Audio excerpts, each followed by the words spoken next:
नमस्कार साथियों, स्वागत है आप सभी का यूट्यूब चैनल अभिषेक जीएस एकेडमी में। साथियों, आज हम लोग जीएस के प्रैक्टिस सेट 5 को हल करेंगे। तो आज की वीडियो हम लोग देखेंगे, नए नए क्वेश्चन को हम लोग हल करेंगे और आज का वीडियो में बहुत ही मज़ा आने वाला है। तो चैनल पे जो भी लोग नए आए हों वो चैनल को प्लीज़ लाइक, सब्सक्राइब और कमेंट करना ना भूलिएगा। तो चलिए वीडियो शुरू करते हैं। हम लोग अपना पहला प्रश्न देखते हैं। पहला प्रश्न है, गोकुल पुरस्कार संबंधित है। ऑप्शन ए, कृषि उत्पादन में बढ़ावा देने से। ऑप्शन बी, दूध उत्पादन में सहकारिता को बढ़ावा देने से। ऑप्शन सी, खेलकूद से बढ़ावा देने से। ऑप्शन डी, बागवानी में बढ़ावा देने से। तो जल्दी से बताइए, गोकुल पुरस्कार संबंधित है। तो जो गोकुल पुरस्कार संबंधित है वह उत्तर प्रदेश सरकार के द्वारा दूध उत्पादन में सहकारिता की बढ़ावा देने के लिए गोकुल पुरस्कार दिया जाता है। किसके लिए दिया जाता है? दूध उत्पादन में सहकारिता को बढ़ावा देने के लिए। तो यहाँ पे ऑप्शन कौन सा सही होगा? ऑप्शन बी सही होगा। अब कोई पूछेगा कि गोकुल पुरस्कार कौन सा राज्य देता है, तो आप बताएंगे उत्तर प्रदेश सरकार के द्वारा गोकुल पुरस्कार दिया जाता है। गोकुल पुरस्कार में क्या होता है कि जो व्यक्ति प्रथम स्थान पे आता है उसको 1,50,000 रुपये राशि दिया जाता है और जो व्यक्ति दूसरे स्थान पे आता है उसको 1,00,000 रुपये नगद राशि दिया जाता है और जो व्यक्ति तीसरे स्थान पे आता है उसको 51,000 रुपये दिया जाता है। कितना दिया जाता है? 51,000 रुपये। तो यहाँ गोकुल पुरस्कार संबंधित है दुग्ध उत्पादन में सहकारिता को बढ़ावा देने से। ऑप्शन बी सही है। चलिए अगला प्रश्न देखते हैं। अगला प्रश्न है, उत्तर भारत में गेहूं के फसल की हेर फेर किससे की जाती है? उत्तर भारत में गेहूं के फसल की हेर फेर किससे की जाती है? तो बताइए, धान, कपास, ईख, उपर्युक्त में से कोई नहीं। तो एक चीज़ ध्यान दीजिए, उत्तर भारत में गेहूं की फसल की हेर फेर धान से की जाती है। किससे की जाती है? धान से किया जाता है। यहाँ पे ऑप्शन ए सही है। और ध्यान दीजिएगा, धान किस लिए की जाती है? तो देखिए, जो गेहूं की फसल है वह रबी की फसल होती है। गेहूं की फसल जो है वह रबी की फसल होती है और गेहूं की बुआई जो होती है वह सामान्य रूप से अक्टूबर-नवंबर में उसकी बुआई हो जाती है गेहूं की। और गेहूं कटाई कब होती है? गेहूं कटाई जो होती है वो मार्च-अप्रैल में होती है। ध्यान दीजिएगा, गेहूं की जो बुआई होती है वह अक्टूबर-नवंबर में होती है, कटाई मार्च-अप्रैल में होती है। गेहूं कैसी फसल है? गेहूं एक रबी की फसल है। और धान जो है, धान क्या है? धान खरीफ की फसल है। धान खरीफ की फसल है और धान की बुआई कब होती है? तो धान की बुआई होती है मई-जून में होती है और धान की जो कटाई होती है वह अक्टूबर-नवंबर में होती है। इसलिए धान और गेहूं की फसलों का हेर फेर किया जाता है। तो यहाँ पे ऑप्शन सी सही, ऑप्शन ए सही होगा। अगर कोई पूछेगा कि गेहूं कौन सी फसल है, तो गेहूं रबी की फसल है। धान कौन सी किसकी फसल है? तो धान खरीफ की फसल है। कोई पूछेगा कि धान की बुआई कब होती है, तो धान की बुआई अक्टूबर-नवंबर में होती है। गेहूं की बुआई कब होती है? अक्टूबर-नवंबर में होती है। गेहूं की कटाई कब होती है? तो मार्च-अप्रैल में होती है। धान की बुआई कब होती है? धान की बुआई कब होती है? धान की बुआई मई-जून में होती है। धान की कटाई कब होती है? अक्टूबर-नवंबर में होती है। तो इतना ध्यान दीजिएगा कि आपका कोई भी प्रश्न गलत नहीं होगा। अगर कोई किसी तरह से अगर कोई प्रश्न पूछेगा घुमाकर तो आप लोग गलत नहीं करेंगे, लेकिन जितना बता रहा हूँ उसको ध्यान से आप लोग पढ़िएगा। अगला प्रश्न देखते हैं, भारत में ग्राम पंचायत की कुल संख्या कितनी है?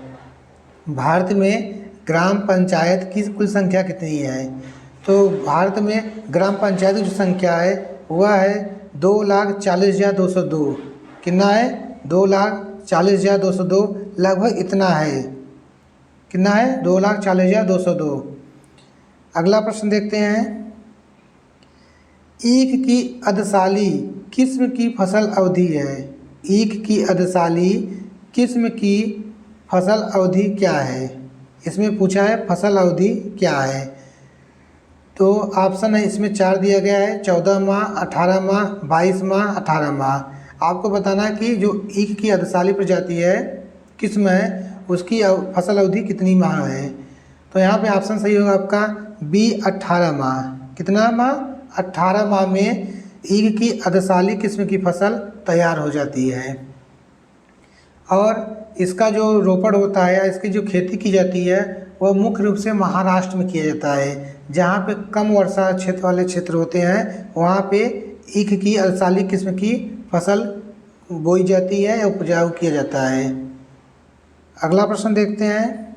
अगला प्रश्न है, आंधी में हवा की गति कितनी होती है? आंधी में हवा की गति कितनी होती है?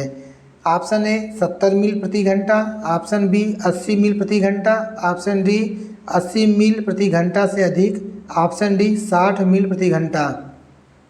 तो जल्दी से बताइए आंधी में हवा की गति कितनी होती है? तो यहाँ पे ऑप्शन सही होगा सी 80 मील प्रति घंटा से अधिक, क्योंकि ब्यूफोर्ट स्केल के अनुसार आंधी में हवा की गति 118 किलोमीटर प्रति घंटा या 73 मील प्रति घंटा होती है, या इसको 64 समुद्री मील प्रति घंटा से अधिक होती है।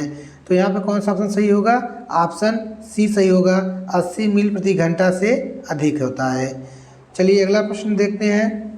अगला प्रश्न है, उत्तर प्रदेश में किस प्रकार की मिट्टी अधिकांशतः पाई जाती है? ये बहुत बार क्वेश्चन पूछा जाता है और बार बार पूछा गया है।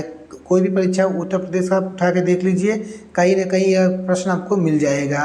तो इसलिए आप लोग इसको गलती से भी गलत ना कीजिएगा, ध्यान से पढ़िएगा। पूछा है उत्तर प्रदेश में किस प्रकार की मिट्टी अधिकांशतः पाई जाती है?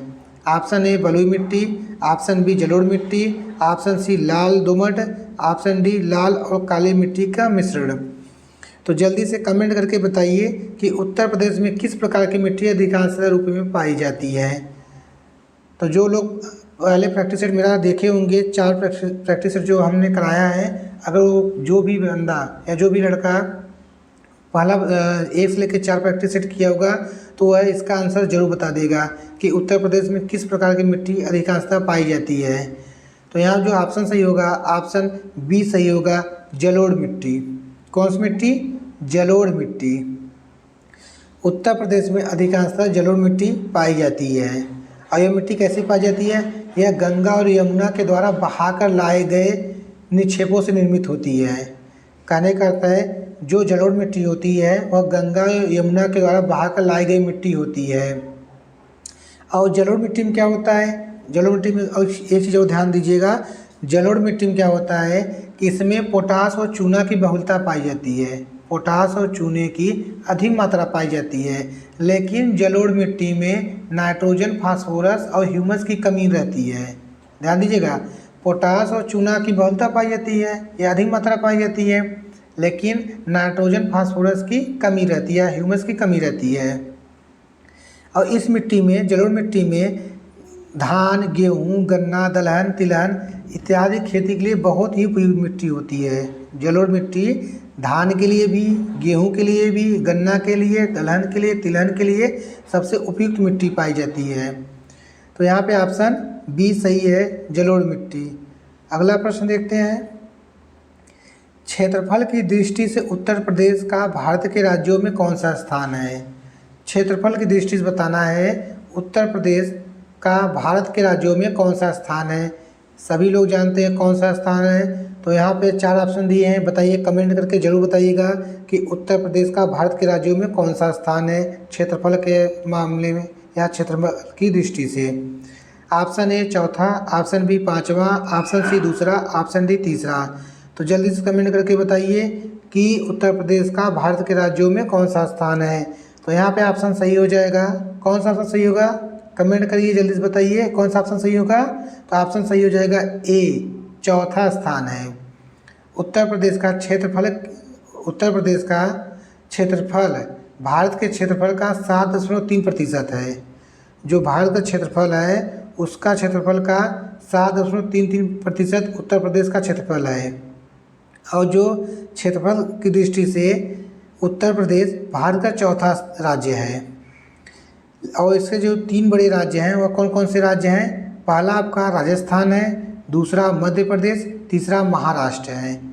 राजस्थान, मध्य प्रदेश, महाराष्ट्र, ये तीनों जो हैं क्षेत्रफल की दृष्टि से उत्तर प्रदेश से बड़े राज्य हैं। लेकिन एक चीज़ ध्यान दीजिएगा, उत्तर प्रदेश भी कम नहीं है, वो भी किसी किसी चीज़ में आगे जरूर रहता है। कहता है ठीक है आप लोग कोई बात नहीं, आप लोग क्षेत्रफल की दृष्टि से बड़े हैं तो हम भी आपसे कम थोड़े रहेंगे। तो वो क्या किया, उत्तर प्रदेश क्या किया कि जनसंख्या की दृष्टि से सबसे बड़ा राज्य बन गया। चलिए हम भी आपसे कम थोड़े हैं। तो जनसंख्या की दृष्टि से देखेंगे तो उत्तर प्रदेश सबसे बड़ा राज्य है, और क्षेत्रफल की दृष्टि से देखेंगे तो चौथा स्थान में है।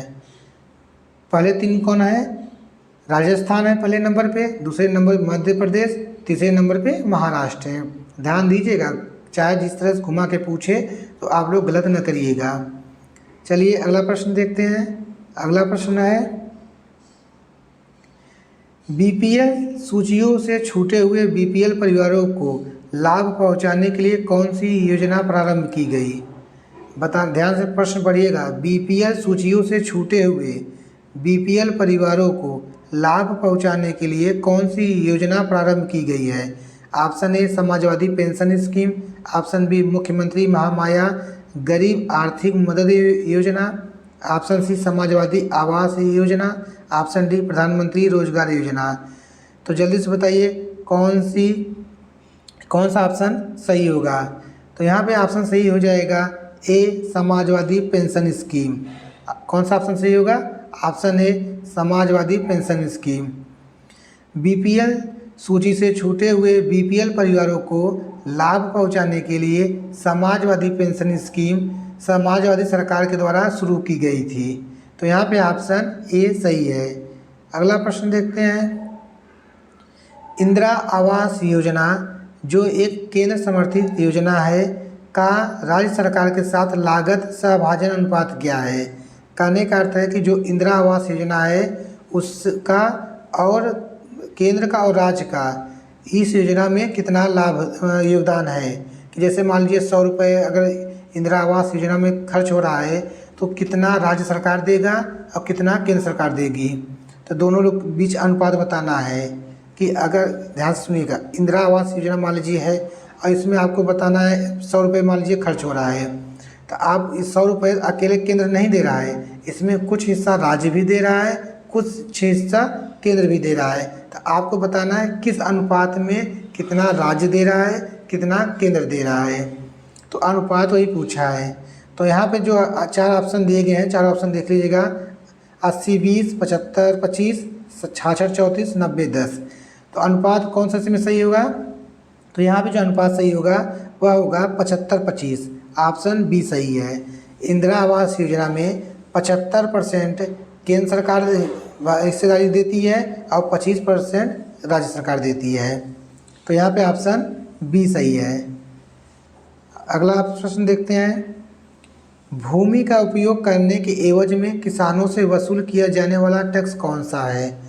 भूमि के उपयोग के एवज में किसानों से वसूल किया जाने वाला टैक्स कौन सा है।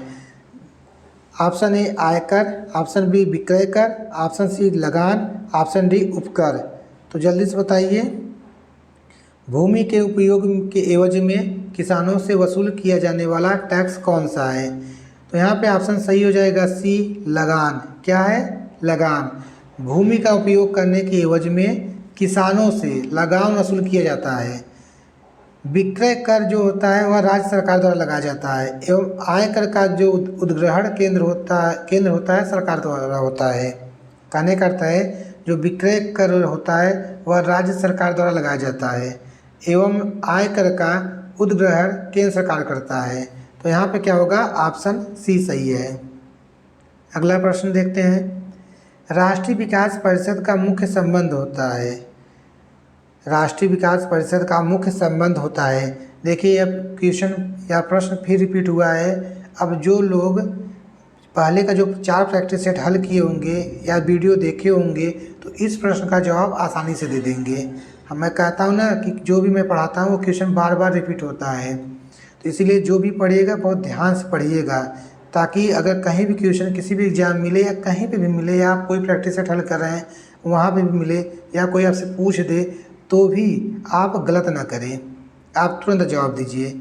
राष्ट्रीय विकास परिषद का मुख्य संबंध होता है। ऑप्शन ए पंचवर्षीय योजनाओं के अनुमोदन से, ऑप्शन बी ग्राम विकास परियोजना के क्रियान्वयन से, ऑप्शन सी विकास परियोजना के निर्माण से, ऑप्शन डी केंद्र राज्य वित्तीय संबंध से। तो बताइए कौन सा ऑप्शन सही होगा। तो यहाँ पे ऑप्शन सही होगा ऑप्शन ए पंचवर्षीय योजनाओं के अनुमोदन से। राष्ट्रीय विकास परिषद का मुख्य संबंध पंचवर्षीय योजनाओं के अनुमोदन से है। ऑप्शन ए सही है। अगला प्रश्न है, पंचायतों को संवैधानिक दर्जा प्रदान किया गया है। ये देखिए बहुत इंपॉर्टेंट क्वेश्चन है। पंचायतों को संवैधानिक दर्जा प्रदान किया गया है। ऑप्शन ए अनुच्छेद 226 के अंतर्गत, ऑप्शन बी अनुच्छेद 243 के अंतर्गत, ऑप्शन सी अनुच्छेद 239 के अंतर्गत, ऑप्शन डी अनुच्छेद 219 के अंतर्गत। तो बताइए पंचायतों को संवैधानिक दर्जा प्रदान किया गया है किस अनुच्छेद के अंतर्गत किया गया है। तो यहाँ पे जो है अनुच्छेद 243 के अंतर्गत पंचायतों को संवैधानिक दर्जा प्रदान किया गया है। तो कौन सा ऑप्शन सही होगा। यहाँ पे ऑप्शन सही हो जाएगा बी अनुच्छेद 243। संविधान के भाग 9 के अनुच्छेद 243 से लेकर 243 अड़ा तक के अंतर्गत पंचायतों के संबंध में प्रावधान किया गया है। ठीक है, अगर कोई पूछे पंचायतों को संवैधानिक दर्जा प्रदान किया गया है तो अनुच्छेद 243 के अंतर्गत संवैधानिक दर्जा प्रदान किया गया है। ठीक है, तो ऑप्शन बी सही है। अगला प्रश्न देखते हैं। अगला प्रश्न है, पंचायत चुनाव होते हैं। पंचायत चुनाव होते हैं। पंचायत चुनाव कब होते हैं। प्रत्येक 4 वर्षों में, प्रत्येक 5 वर्षों में, प्रत्येक 6 वर्षों में, सरकार की इच्छा अनुसार। जल्दी से बताइए पंचायत चुनाव होते हैं।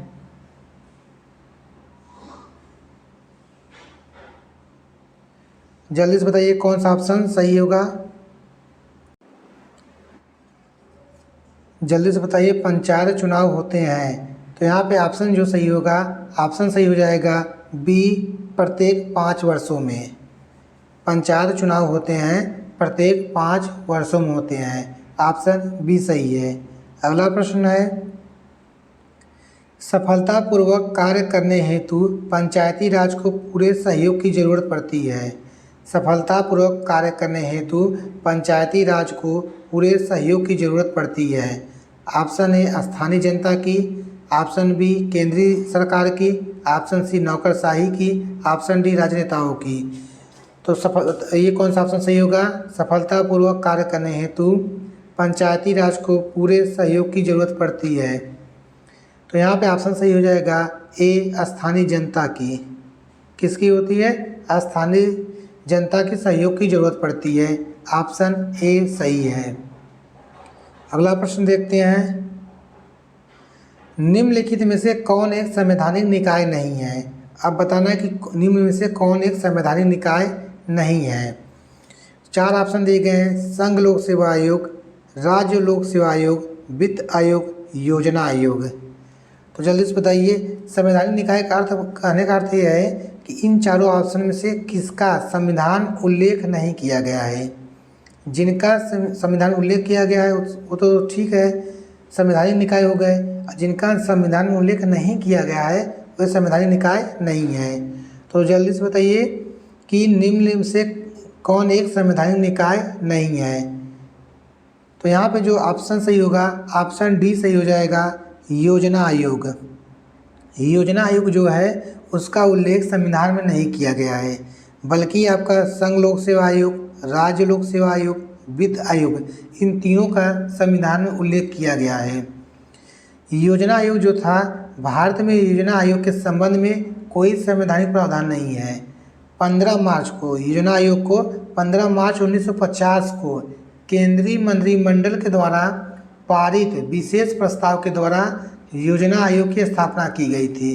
केंद्रीय मंत्रिमंडल के द्वारा पारित विशेष प्रस्ताव के द्वारा योजना आयोग की स्थापना की गई थी।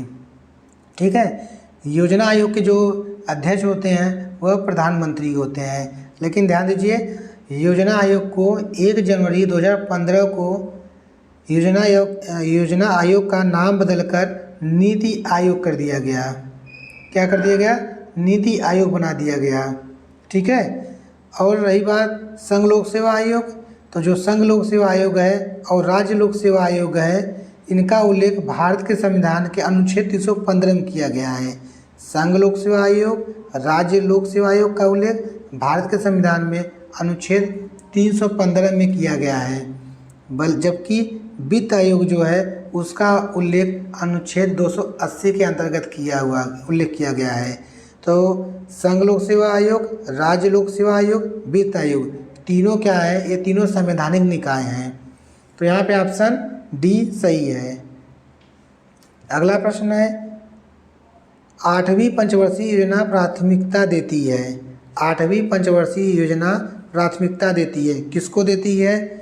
ऑप्शन ए रोजगार बढ़ाने को, ऑप्शन बी आयात बढ़ाने को, ऑप्शन सी उद्योग बढ़ाने को, ऑप्शन डी प्रेस की स्वतंत्रता को या प्रेस फ्रीडम को। तो बताइए 8वीं पंचवर्षीय योजना प्राथमिकता देती है, किसको देती है? तो यहाँ पे ऑप्शन सही हो जाएगा ए रोजगार बढ़ाने को। 8वीं पंचवर्षीय योजना जिसका कार्यकाल था 1992 से 1997 तक। ठीक है। और इसका जो प्राथमिकता देती थी रोजगार बढ़ाने के लिए देती थी। ठीक है। तो ऑप्शन ए सही है। अगला प्रश्न है, राष्ट्रीय नियोजन में रोलिंग प्लान की अवधारणा लागू की गई। राष्ट्रीय नियोजन में रोलिंग प्लान की अवधारणा की गई, किसके द्वारा की गई? ऑप्शन ए इंदिरा गांधी के द्वारा, ऑप्शन बी राष्ट्रीय फ्रंट सरकार के द्वारा, ऑप्शन सी जनता सरकार के द्वारा, ऑप्शन डी राजीव गांधी के द्वारा। देखिए कितना रोलिंग प्लान फिर पूछ लिया, पिछले प्रैक्टिस सेट में हमको फिर हल कराए हैं, फिर बता रहे हैं कि जितना हम प्रैक्टिस सेट करा रहे हैं अगर आप उतना पढ़ लेंगे तो आपको वीडियो एग्जाम के लिए, पेट के लिए, यूपी पुलिस के लिए कहीं और बाहर से प्रैक्टिस सेट करने की ज़रूरत नहीं पड़ेगी।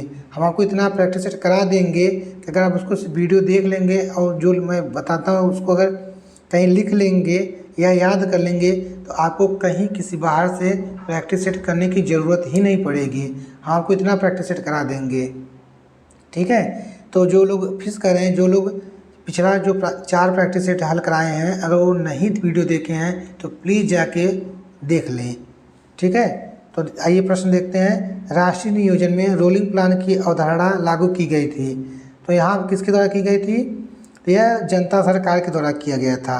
ऑप्शन सी सही है, जनता सरकार के द्वारा किया गया था। रोलिंग प्लान किसने दिया था? गुन्नार मिडल द्वारा प्रस्तुत किया गया था।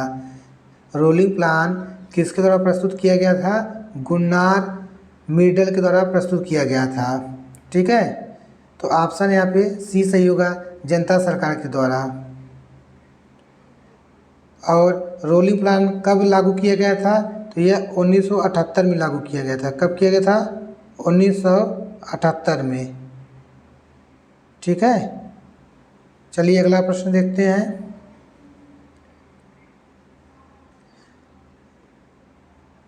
भारत के राज्यों में उत्तर प्रदेश निम्नलिखित में से किन फसलों का अग्रणी उत्पादक है? बहुत ही सिंपल प्रश्न है। भारत के राज्यों में उत्तर प्रदेश निम्नलिखित में से किन फसलों का अग्रणी उत्पादक है? ऑप्शन ए गेहूं, आलू, मूंगफली, ऑप्शन बी गेहूं, आलू, गन्ना, ऑप्शन सी आलू, गन्ना, कपास, ऑप्शन डी आलू, गन्ना, धान। तो जल्दी से बताइए, भारत के राज्यों में उत्तर प्रदेश निम्नलिखित में से किन फसलों का अग्रणी उत्पादक है? जल्दी से बताइए कौन सा ऑप्शन सही होगा। यहाँ पे जो ऑप्शन सही हो जाएगा बी होगा। सभी लोग जानते हैं कि उत्तर प्रदेश गेहूं, आलू और गन्ना के लिए प्रथम स्थान रखता है, या कह सकते हैं भारत के राज्यों में उत्तर प्रदेश गेहूं, गन्ना और आलू का शीर्ष उत्पादक राज्य है। लेकिन ध्यान दीजिएगा, गेहूं, गन्ना, आलू के लिए उत्तर प्रदेश प्रथम स्थान रखता है, लेकिन चावल के लिए कौन सा राज्य रखता है? चावल के लिए जो है वह पश्चिम बंगाल है। पश्चिम बंगाल में चावल सर्वाधिक उत्पादन होता है। और ध्यान दीजिए, मूंगफली तथा कपास का जो शीर्ष उत्पादक राज्य है वह है गुजरात, या कह सकते हैं गुजरात में मूंगफली और कपास का सर्वाधिक उत्पादन होता है। ठीक है। तो यहाँ पे ऑप्शन सही होगा बी, उत्तर प्रदेश का अग्रणी उत्पादक फसलों का राज्य है गेहूं, आलू और गन्ना का। ठीक। चलिए अगला प्रश्न देखते हैं। अगला प्रश्न है, भारत में सर्वाधिक कॉफी उत्पादक राज्य है। बहुत ही सिंपल सा प्रश्न है। भारत में सर्वाधिक कॉफी उत्पादक राज्य कौन सा है? असम, कर्नाटक, केरल, तमिलनाडु। तो जल्दी से कमेंट करके बताइए। कमेंट कर जरूर आप लोग बताया करिए कि आप लोग कितना क्वेश्चन सही है कितना गलत है। आप लोग कमेंट करके बताते नहीं हैं, बस वीडियो देख लेंगे, कमेंट कुछ नहीं करेंगे कि हाँ इतना हमारा सही हुआ है इतना गलत हुआ है। ठीक है, तो बताइए भारत में सर्वाधिक कॉफी उत्पादक राज्य कौन सा है? तो सभी लोग जानते हैं कॉफी उत्पादक राज्य में कौन सा प्रथम स्थान रखता है, वह है कर्नाटक। ऑप्शन बी सही है। भारत में कॉफी का सर्वाधिक उत्पादन कर्नाटक में होता है और उत्पादन में द्वितीय स्थान केरल का है। पहला स्थान किसका है? कर्नाटक का। द्वितीय स्थान किसका है? केरल का है। ठीक है, अब अगला प्रश्न देखते हैं। बहुत अच्छा प्रश्न है। भारत के किस प्रदेश में सोयाबीन की खेती का सर्वाधिक क्षेत्रफल है? भारत के किस प्रदेश में सोयाबीन की खेती का सर्वाधिक क्षेत्रफल है? Option A Madhya Pradesh, option B Rajasthan, option C Uttar Pradesh, option D Punjab. जल्दी से बताइए भारत के किस प्रदेश में सोयाबीन की खेती का सर्वाधिक क्षेत्रफल है? तो कौन सा ऑप्शन सही होगा? तो क्या होगा? सोयाबीन की खेती के तहत सर्वाधिक क्षेत्र मध्य प्रदेश में है। किस में है? मध्य प्रदेश। ऑप्शन ए सही है। सोयाबीन की खेती के तहत सर्वाधिक क्षेत्रफल किस राज्य का है? मध्य प्रदेश का है। दूसरा स्थान किसका है? महाराष्ट्र का है। और एक चीज़ और ध्यान दीजिएगा कि भारत का सोयाबीन रिसर्च सेंटर, अगर कोई पूछे कि सोयाबीन रिसर्च सेंटर किस राज्य में स्थित है, ठीक है, तो आप लोग बता दीजिएगा कि भारत का soybean research centre Madhya Pradesh के इंदौर जिले में स्थित है। किस राज्य में स्थित है? मध्य प्रदेश। मध्य प्रदेश के इंदौर जिले में स्थित है। चलिए अगला प्रश्न देखते हैं। निम्न में से कौन सा एक मनरेगा का उद्देश्य है? बहुत बार प्रश्न पूछा गया है। निम्न में से कौन एक मनरेगा का उद्देश्य है? ऑप्शन ए परिसंपत्तियों का निर्माण करना, ऑप्शन बी सूक्ष्म सिंचाई को प्रोत्साहित करना, ऑप्शन सी जल प्रबंधन, ऑप्शन डी उपयुक्त में से कोई नहीं, उपयुक्त में से एक से अधिक है। तो बताइए मनरेगा का उद्देश्य क्या है? जल्दी से बताइए क्या है। तो यहाँ पे ध्यान से पढ़िएगा, निम्न में से कौन सा एक मनरेगा का उद्देश्य है?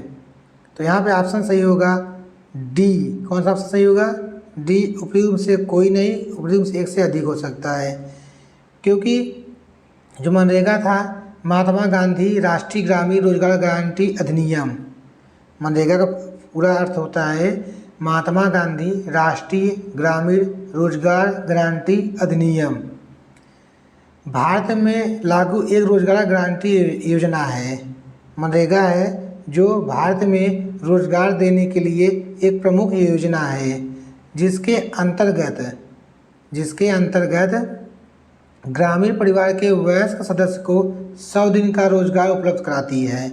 मनरेगा के अंतर्गत कि ग्रामीण क्षेत्र में किसी एक परिवार के वयस्क सदस्य को 100 दिन कार्य करने का गारंटी देता है मनरेगा योजना। ठीक है, अब 100 दिन के बजाय अब 150 दिन कर दिया गया है। ठीक, तो यहाँ पे ऑप्शन डी सही हो जाएगा। अगला प्रश्न देखते हैं। यहाँ अगला प्रश्न कूट में है, तो आप लोग थोड़ा ध्यान दीजिएगा। सूची 1 को सूची 2 से सुमेलित कीजिए तथा सही उत्तर का चयन सूचियों के नीचे दिए गए कूट की सहायता से कीजिए। आपको बताना है कृषि श्रमिक सामाजिक सुरक्षा योजना, स्वर्ण जयंती ग्राम स्वरोजगार योजना, रोजगार गारंटी योजना, प्रधानमंत्री ग्रामोदय योजना। आपको बताना है इसमें कौन सा सही सुमेलित है। ठीक है, कौन सा सही सुमेलित है। थोड़ा सा हम बड़ा कर दे रहे हैं, अब अच्छे से आप लोग को दिखाई देगा। तो बताइए, तो ध्यान दीजिए, कृषि श्रमिक सामाजिक सुरक्षा योजना वह कब प्रारंभ किया गया था? 2001 में किया गया था। कब किया गया था? 2001 2001 में। ठीक है। स्वर्ण जयंती ग्राम स्वरोजगार योजना यह कब प्रारंभ किया गया था? यह प्रारंभ किया गया था 1999 में। कब किया गया था? 1999 में। रोजगार गारंटी योजना यह कब प्रारंभ किया गया था? यह प्रारंभ किया गया था 1993 में। कब किया गया था? 1993 में। अगला बचा प्रधानमंत्री ग्रामोदय योजना, यह कब प्रारंभ किया गया था? यह किया गया था वर्ष 2000 में। अब आप बताना है कि कौन सा ऑप्शन इसमें सही है। ठीक है। तो यहाँ पे अगर सही से मिलाएंगे तो यहाँ पे आपका ऑप्शन सही होगा डी। कौन सा ऑप्शन सही होगा? डी। ऑप्शन डी सही होगा। ठीक है। चलिए अगला प्रश्न देखते हैं।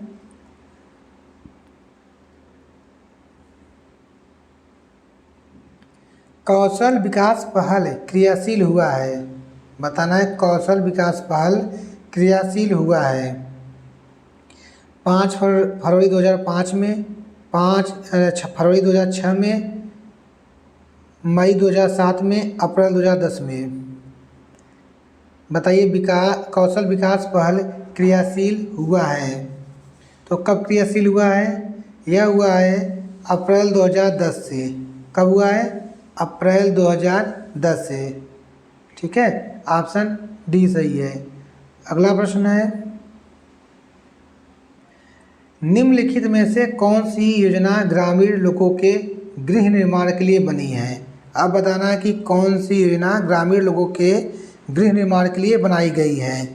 Option A Indira Awas Yojana, option B Ambedkar Awas Yojana, option C पूरा, ऑप्शन डी उपयुक्त में से कोई नहीं।